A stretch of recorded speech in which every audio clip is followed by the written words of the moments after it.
কি ভাবছো আজকে তোমাদের নুডলস বানিয়ে দেখাবো? একদমই না। আসসালামু আলাইকুম। চলো আজকে তোমাদের নুডলসের শরবত বানিয়ে দেখাই কেক আপার মতো। তো এর জন্য আমাদের প্রথমেই লাগবে নুডলস। তোমরাও আমার মতো স্পাইসি নুডলস নিতে পারো যাতে আমাদের শরবত একটু স্পাইসি হয়। এরপরে সেখান থেকে অল্প একটু নুডলস ভেঙে গরম পানিতে ঠাস করে ফালায় দিতে হবে। মনে রাখতে হবে অল্প নিতে হবে, না হলে ইফতার রেখে শরবতের বদলে আম্মুর হাতের জুতার বাড়ি খাওয়া লাগতে পারে।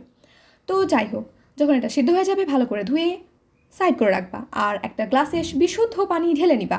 আর সেখানে দিবা সামান্য ক্যালসিয়াম ক্লোরাইড আর একটু লেবু, আর একটু তারপরে একটু ঘেটে দিবা। তারপর এখানে অ্যাড করতে হবে সব থেকে গুরুত্বপূর্ণ জিনিস, যেটা ছাড়া এটা হবেই না কমপ্লিট। সেটা হলো আমাদের নুডলস। তারপর এখানে পরিমাণ মতো নুডলস ঢেলে দিব।